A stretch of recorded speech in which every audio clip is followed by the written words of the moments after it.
পাচ্ছি ভারতবর্ষের ইতিহাসকে গুলিয়ে দেওয়ার চেষ্টা হচ্ছে, ভারতবর্ষের মনীষীদের অসম্মান করা হচ্ছে।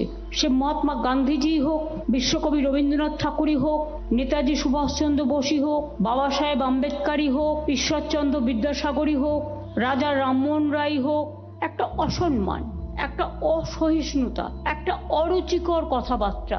রামমোহন রায় যদি আজকে না থাকতো, আমার মা বা আপনার মা যদি মারা যেত, সেই চিতায় ঝলসে পুড়ে আমার বাবা বা আপনার বাবাকে মৃত্যু বরণ করতে হতো। সতীদাহ প্রথা রোধ করেছিল একজন বাঙালি।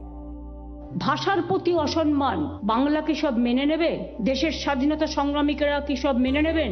না সাধারণ মানুষ এই অসম্মানের বিরুদ্ধে জোট বাঁধবেন, তৈরি হবেন? সুভাষজির যে স্বপ্ন ছিল দেশ স্বাধীন করার জন্য, দিল্লি চলো, যে চক্রান্ত নগরী এখন সারাক্ষণ চক্রান্ত করে বেড়ায় বাংলার বিরুদ্ধে, তার বিরুদ্ধে আমরা একমত হব, সহমত হব, ঐক্যবদ্ধ হব, সম্প্রীতি রক্ষা করব, সংহতি রক্ষা করব, ভাষার অস্মিতা রক্ষা করব, মানুষের সম্মান রক্ষা করব। এ রাজ্যে নয়, সব জায়গাতেই তাই করছেন। রাজনীতির রং লাগিয়ে রাজনীতির হোলি খেলতে এসছেন একজন প্রধানমন্ত্রী। এক সময় নিজেকে চালা বলে ঘুরে বেড়াতেন, দ্বিতীয়বার বললেন পাহারাদার, এখন আবার বলছেন সিঁদুর বেচবেন। সিঁদুর এভাবে বেচা যায় না, সিঁদুরটা মা বোনেদের আত্মসম্মান। সরস্বতী মহাভাগে বিদ্যা কমলা লোচনে, বিশ্বরূপা বিশালাক্ষী।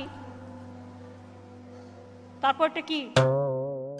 দেবী চরাচর সারে কুচ শুভভীত কুশভীত মুক্তাহারে, বীণা পুস্তক রঞ্জিত হস্তে, বীণা পুস্তক রঞ্জিত হস্তে, বীণা পুস্তক রঞ্জিত হস্তে, বীণা পুস্তক রঞ্জিত হস্তে, ভগবতী ভারতী দেবী নমস্তে। মহাভারত নজরুল ইসলাম লিখেছিলেন।